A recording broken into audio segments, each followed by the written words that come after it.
ನಾಡಿನ ಸಮಸ್ತ ಜನತೆಗೆ ಕ್ರಿಸ್ಮಸ್ ಹಬ್ಬದ ಶುಭಾಶಯ ಹಾಗೂ ಹೊಸ ವರ್ಷದ ಶುಭಾಶಯನ ಕೋರಿ ಎಲ್ರಿಗೂ ಭಗವಂತ ಒಳ್ಳೇದು ಮಾಡಲಿ ಅಂತ ಅಂದ್ಬಿಟ್ಟು ಭಗವಂತನಲ್ಲಿ ಪ್ರಾರ್ಥನೆ ಮಾಡ್ತಾರೆ. ಸರ್, ಎಲ್ಲ ಸಮುದಾಯದವರು ನಿಮ್ಮ ಕ್ಷೇತ್ರದಲ್ಲಿದ್ದಾರೆ. ವಿಶೇಷವಾಗಿ ಎಲ್ಲರನ್ನೂ ಗುರುತಿಸಿ ಅವರವರ ಆಚಾರ ವಿಚಾರಗಳಿಗೆ ತಾವು ಗೌರವಿಸಿ ಕರೆದು ಈ ಥರ ಮಾಡಿ ಎಲ್ಲರೂ ಒಟ್ಟಾಗಿ ಹೋಗ್ತಾ ಇದ್ದೇವೆ.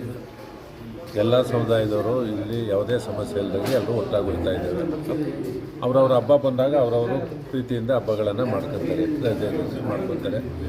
ಎಲ್ರಿಗೂ ಕ್ರಿಸ್ಮಸ್ ಮತ್ತು ಹೊಸ ವರ್ಷದ ಶುಭಾಶಯನ ಕೋರಿ ಭಗವಂತ ಎಲ್ರಿಗೂ ಒಳ್ಳೆಯದನ್ನು ಮಾಡಲಿ ಅಂತ ಅಂದ್ಬಿಟ್ಟು ಅವ್ರಿಗೆ ಅವರ ಕುಟುಂಬಕ್ಕೆ ನಾಡಿಗೆ ಒಳ್ಳೆಯದನ್ನು ಮಾಡಲಿ ಅಂತ ಅಂದ್ಬಿಟ್ಟು ಭಗವಂತನ ಪ್ರಾರ್ಥನೆ ಮಾಡ್ತಾರೆ. ತಮಗೂ ಮತ್ತು ಕ್ಷೇತ್ರ ಜನತೆಗೂ ವಿಶೇಷವಾಗಿ ಒಂದು ಸ್ತೋತ್ರ ಪಠನೆ ಮಾಡಿದರೆ ಒಳ್ಳೆಯದಾಗಲಿ ಅಂತ ಫಾದರ್ ಅವ್ರಿಗೇನು ಹೇಳ್ತೀವಿ?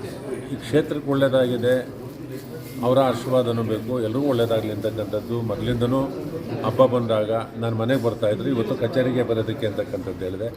ಬಂದು ಪ್ರಾರ್ಥನೆ ಮಾಡಿ ಎಲ್ರಿಗೂ ಒಳ್ಳೆಯದಾಗಲಿ, ನಮಗೂ ಒಳ್ಳೆಯದಾಗಲಿ ಅಂತಕ್ಕಂಥದ್ದು ಅವರ ಭಾವನೆ. ಒಂದು ಒಳ್ಳೆಯ ಭಾವನೆಗೋಸ್ಕರ, ಒಳ್ಳೆಯ ಹೃದಯಕ್ಕೋಸ್ಕರ ಬಂದು ಹೋಗ್ತಾರೆ.